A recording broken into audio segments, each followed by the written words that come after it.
Hello friends, तो एक बार फिर से बहुत बहुत स्वागत है आप सबों का अपने चैनल लेटेस्ट इन्फॉर्मेशन पॉइंट में। एक बार फिर से मैं आप सबों के बीच अपने नए वीडियो के माध्यम से नई जानकारी के साथ उपस्थित हुआ हूं। तो आज के वीडियो के माध्यम से जानेंगे कि अगर आप भी बिहार एसएससी इंटर लेवल के लिए जो फॉर्म फिल हो रहा था उसमें आप अपना आवेदन किए हुए हैं, उसके रिगार्डिंग एक नया इन्फॉर्मेशन आ गया हुआ है। ये आप सबों के लिए जानना बेहद ज़रूरी है। तो अगर आपने फॉर्म फिल किया है या आपके फैमिली मेम्बर में या आपके जानने वाले किसी ने भी फॉर्म फिल किया है तो आपको ये वीडियो शुरू से एंड तक देखना चाहिए। तो फ्रेंड्स चलिए शुरू करते हैं। शुरू करने से पहले आप सबसे से रिक्वेस्ट है कि अगर आप अभी तक मेरे चैनल पर नए हैं तो प्लीज़ चैनल को सब्सक्राइब कर लें एवं वीडियो के डिस्क्रिप्शन में फेसबुक पेज का लिंक दिया हुआ है तो आप जा करके फॉलो कर। तो फ्रेंड्स जैसा कि आपको सामने एक बिहार एसएससी का ऑफिशियल नोटिफिकेशन दिख रहा होगा जो कि 15/1/2024 के डेट में इशू हुआ है। तो मैं पढ़ करके बता दे रहा हूँ कि ये क्या कह रहा है। तो जैसा कि इसमें लिखा हुआ है कि 27/9/2023 से 11/12/2023 तक आवेदन लिया गया था। उसमें जो है फॉर्म फिल करने में अगर किसी भी प्रकार की कोई गलती हो, यहाँ तक कि अगर कोई सर्टिफिकेट का डिटेल आप देना भूल गए हो या कंप्यूटर का ऐड नहीं कर पाए हो तो वो भी आप कर सकते हैं। किसी भी प्रकार का एडिटिंग कर सकते हैं और एडिटिंग करने के बाद आपको अपना डॉक्यूमेंट अपलोड करना है। जो भी आप डॉक्यूमेंट का डिटेल इसमें दे रहे हैं, जैसे आप अपना अगर आरक्षण लेना चाहते हैं या फिर जो एजुकेशनल डिटेल डालेंगे या फिर आप अपना रेसिडेंशियल डालेंगे, जो भी डॉक्यूमेंट का डिटेल फिल किए हैं करेंगे उसका जो है स्कैन कॉपी आपको एक ठो लगाना है। अगर आपके फॉर्म में एडिट करने की आवश्यकता नहीं भी है, अगर आपके फॉर्म में किसी भी प्रकार का कोई गलती नहीं हुआ है, फिर भी आपने जिस डॉक्यूमेंट का डिटेल वहाँ पे फिल किया है वो डॉक्यूमेंट आपको वहाँ पे अपलोड करना है। तो ये जो नोटिस है सबों के लिए कंपलसरी है। जिस किसी ने भी फॉर्म फिल किया है वो सब के लिए ये अनिवार्य रूप से है कि आपको ये काम करना है।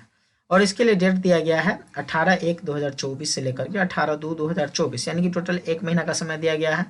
उसके बाद जो है इसका ये ऑफिशियल वेबसाइट दिया है bssc.bihar.gov.in। तो जैसे ही आप इसको गूगल क्रोम में टाइप करके इंटर करेंगे आप इसके ऑफिशियल वेबसाइट पे पहुंच जाएंगे। तो फ्रेंड्स जैसा कि आपको सामने ये इसका ऑफिशियल वेबसाइट दिख रहा है, इसका होम पेज है आपका। या तो आप ऑनलाइन bssc.com डाल करके आप यहाँ पे आ सकते हैं या फिर इसका डायरेक्ट लिंक आपको डिस्क्रिप्शन में दे दिया गया है, आप वहाँ से क्लिक करके आ सकते हैं। तो आपको यहाँ पे दिख रहा होगा क्लिक हेयर फॉर लॉगिन, आपको यहाँ पे क्लिक करना है। जैसे ही आप क्लिक करेंगे आपसे आपका रजिस्ट्रेशन नंबर और पासवर्ड मांगा जाएगा। ये रजिस्ट्रेशन नंबर और पासवर्ड जो है आपको अपने ईमेल या नॉर्मली मैसेज पे आपको मिला होगा। आप अपना अगर ईमेल आईडी चेक करेंगे तो आपको अभी भी ये मिल जाएगा। डाल करके कैप्चा डाल करके लॉगिन हो लेना। जैसे ही आप लॉगिन हो लेते हैं आपका सारा डिटेल दिखने लगेगा यहाँ पे।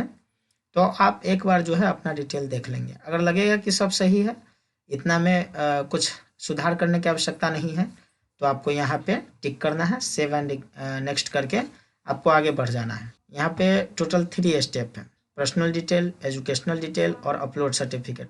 सुधार करने और नेक्स्ट होने से पहले आप एक बार चीज़ों को अच्छे से समझ लेंगे कि अगर आप पर्सनल डिटेल, जैसे ये पर्सनल डिटेल दिख रहा है, आपने आया, आपको लगा कि सब सही है, टिक किया और फिर से वह नेक्स्ट करके आगे निकल गए, तो ये जो है अभी जो येलो कलर का दिख रहा है ये ग्रीन हो जाएगा कि ये जो है ये पार्ट डन हो गया।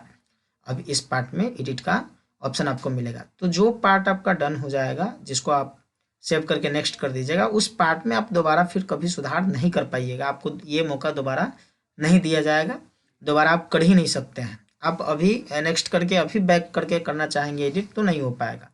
तो इसलिए आपसे रिक्वेस्ट है कि आप इसको क्लियरली देखेंगे और जब लगेगा कि हाँ ये रेसिडेंशियल, एनसीएल, इशू डेट सब चीज़ आपको मिलान कर लेना है अच्छे से, और जब लगे कि हाँ सब ओके है, किसी प्रकार का कोई सुधार नहीं करना है, आप 100% श्योर हो जाएंगे, तब आप यहाँ पे टिक करके 7 नेक्स्ट करके आगे बढ़ेंगे। अगर आपको लगता है कि किसी प्रकार के सुधार की आवश्यकता है तो यहाँ पे लिखा है click here for preview and ईटीटीओ डिटेल, आपको यहाँ पे क्लिक कर देना है। जैसे ही वहाँ पे क्लिक करेंगे आपको इस तरीके से दिखने लगेगा। जैसे आप यहाँ पे अप्लीकेंट नेम लिखा है, अब यहाँ पे पूछेगा do you want to correct name of applicant spelling error, कि क्या आपके नाम के स्पेलिंग में कोई एरर है, कोई दिक्कत है, क्या आप सुधार करना चाहते हैं। तो अगर आपको लगेगा कि हाँ सुधार करना है तो यस पे क्लिक करेंगे, फिर सही वाला स्पेलिंग इसमें टाइप करेंगे और आगे बढ़ेंगे। लेकिन जब कोई इशू नहीं है, इसमें कोई एरर नहीं, तो आप नो पे क्लिक करेंगे। जैसे ही नो पे क्लिक करेंगे ये जो है इसमें कुछ आप टाइप नहीं कर पाएंगे, ये खुद ब खुद जो है खत्म हो जाएगा। उसके बाद फिर फादर्स नेम देगा। ऐसे ही करके बारी बारी से तो जिस पार्ट में आपको लगेगा कि हाँ मुझे सुधार करने की आवश्यकता है, उसमें यस करके आप उसका डिटेल फिल करेंगे। और जहाँ कहीं भी आपको लगेगा कि नहीं कि मुझे किसी प्रकार की सुधार की कोई आवश्यकता नहीं है, तो नो नो करके आप फिर आगे की तरफ चले जाएंगे। अब जैसे यहाँ पे पूछ रहा है कि do you belong to non creamy, तो नॉन क्रीमी है तो नॉन क्रीमी का आपको डिटेल यहाँ पे यस पे ही रहेगा, तो इसको यस पे ही रखना है, ऐसा नहीं कि आप इसको नो कर दीजिएगा। डायरेक्ट पूछ रहा है यहाँ पे कि क्या आपका डेट ऑफ बर्थ गलत है, इसे सुधारना चाहते हैं। फिर से वही बात, अगर आपको लगे कि यहाँ सुधारना है तो आप यस पे क्लिक करेंगे और सही वाला डेट ऑफ बर्थ डालेंगे। लगेगा कोई सुधार की आवश्यकता नहीं है तो नहीं डालना है। उसके बाद जैसे ही ये आपका टोटल डिटेल फिल हो जाए, आपको सबमिट क्लिक कर देना है।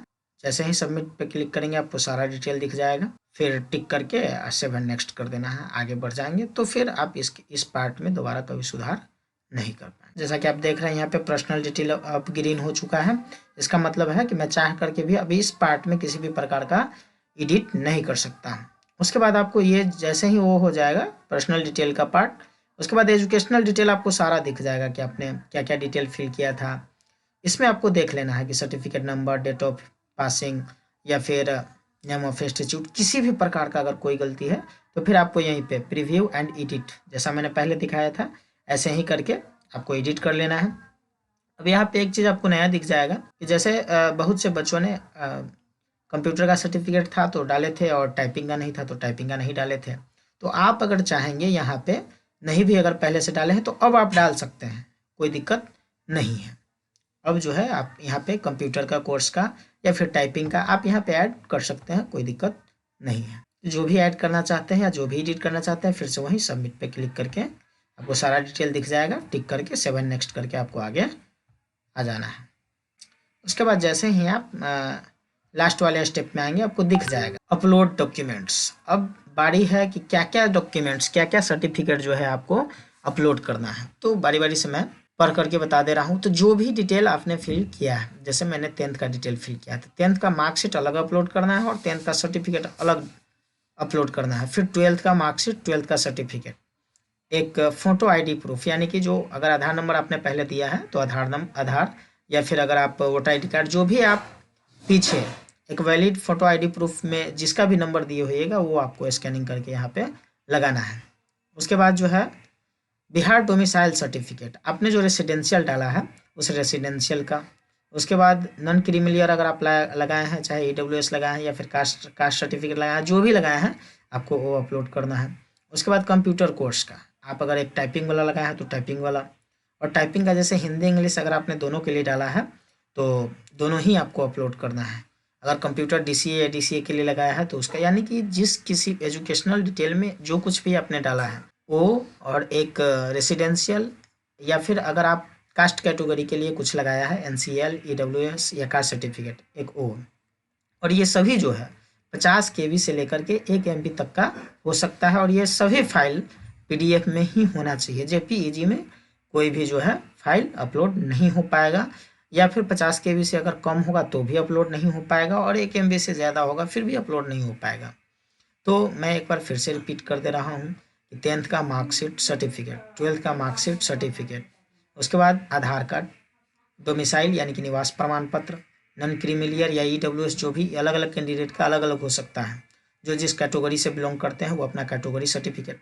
उसके बाद जो है अगर आपने कंप्यूटर का सर्टिफिकेट लगाया है तो कंप्यूटर का सर्टिफिकेट, और टाइपिंग अगर किसी ने एक ही टाइपिंग का वहाँ पे डिटेल दिया है तो एक ही सर्टिफिकेट यहाँ पे मांगा जाएगा। अगर हिंदी इंग्लिश दोनों टाइपिंग का दिया है तो दोनों टाइपिंग का मांगा जाएगा। तो अलग अलग कैंडिडेट का यहाँ पे 1-2 सर्टिफिकेट कम या ज़्यादा हो सकता है।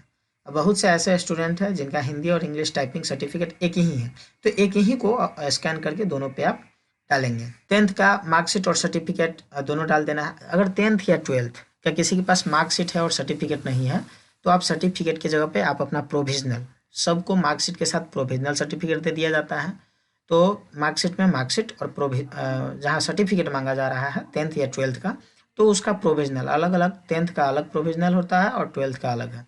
तो वहाँ वो आप अपलोड करके और फिर सबमिट पे क्लिक कर देंगे तो आपका आवेदन जो है फाइनली अपडेट हो जाएगा। अगर आप ऐसा नहीं करते हैं तो ये माना जाएगा कि आप इसके लिए एलिजिबल नहीं हैं, और वैसे सभी कैंडिडेट्स का जो रजिस्ट्रेशन है वो रद्द हो जाएगा और एडमिट कार्ड इशू नहीं होगा। और जब एडमिट कार्ड इशू नहीं होगा तो आप जो है आप एग्ज़ाम नहीं दे पाएंगे और आपको पेमेंट भी रिटर्न नहीं आएगा।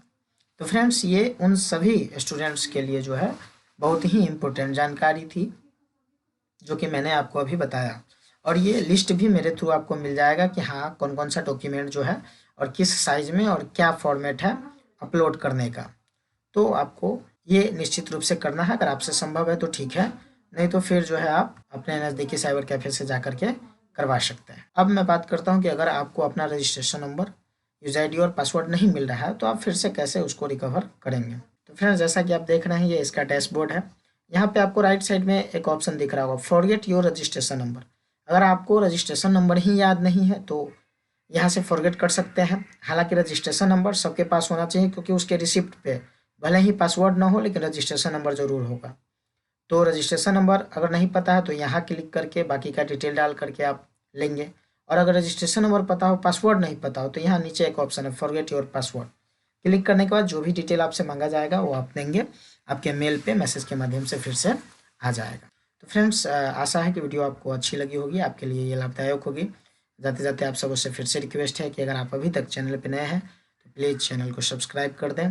और किसी भी प्रकार का इससे रिलेटेड और कोई जानकारी चाहिए तो आप कमेंट के माध्यम से पूछ सकते हैं, या वीडियो अगर आपको अच्छा लगता है तो आप कमेंट के माध्यम से कमेंट कर सकते हैं और बता सकते हैं कि हाँ आपको वीडियो कैसा लगा। और जितने भी लोग वीडियो को देख रहे हैं या देखेंगे, आप सबसे रिक्वेस्ट है कि लाइक ज़रूर कर दें वीडियो को, या फिर अगर आप शेयर कर सकते हैं आप अपने नज़दीकियों के पास, आप अपने फ्रेंड्स के पास जो लोग इस फॉर्म को फिल किए हुए हैं उन तक अगर जानकारी पहुंचाना चाहते हैं तो आप इस वीडियो को शेयर कर दें। तो फ्रेंड्स, आज के लिए इतना ही। धन्यवाद। मिलते हैं फिर बहुत जल्द नए वीडियो में नए टॉपिक के साथ।